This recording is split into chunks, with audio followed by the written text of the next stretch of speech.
ഇന്ന് നമ്മൾ പഠിക്കാൻ പോകുന്നത് ജെ.സി. ഡാനിയൽ പുരസ്കാരത്തിനെ കുറിച്ചാണ്.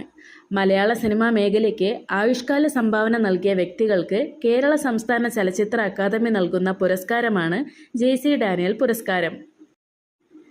മലയാള സിനിമയുടെ പിതാവെന്നറിയപ്പെടുന്ന ജെ.സി. ഡാനിയലിൻ്റെ പേരിലാണ് ഈ പുരസ്കാരം നൽകി വരുന്നത്.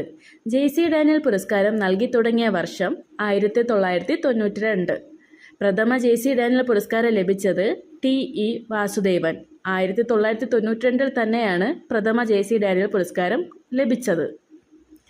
മലയാളത്തിലെ ആദ്യ സിനിമയായ വിഗതകുമാരൻ സംവിധാനം ചെയ്തത് ജെ.സി. ഡാനിയൽ 1928. ജെ.സി. ഡാനിയലിൻ്റെ ജീവിതം ആസ്പദമാക്കി നിർമ്മിച്ച മലയാള സിനിമയാണ് സെല്ലുലോയിഡ്. സംവിധാനം ചെയ്തത് കമൽ.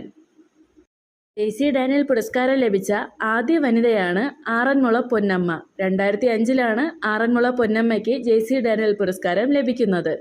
ജെ.സി. ഡാനിയൽ പുരസ്കാരം ലഭിച്ച രണ്ടാമത്തെ വനിതയാണ് ഷീല.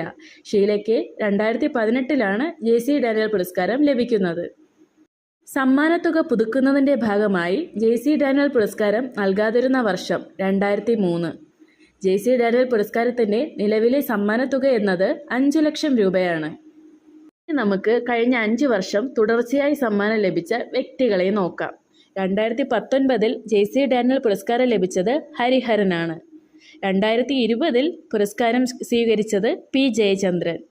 2021 ജെ.സി. ഡാനിയൽ പുരസ്കാരം ലഭിച്ചത് കെ.പി. കുമാരൻ. 2022 ജെ.സി. ഡാനിയൽ പുരസ്കാരം സ്വീകരിച്ചത് ടി.വി. ചന്ദ്രൻ.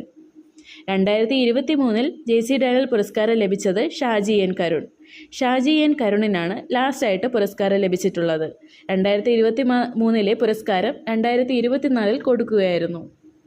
ഇതുകൂടാതെ 2013 ജെ.സി. ഡാനിയൽ പുരസ്കാരം സ്വീകരിച്ച വ്യക്തിയാണ് എം.ഡി. വാസുദേവൻ നായർ. അദ്ദേഹം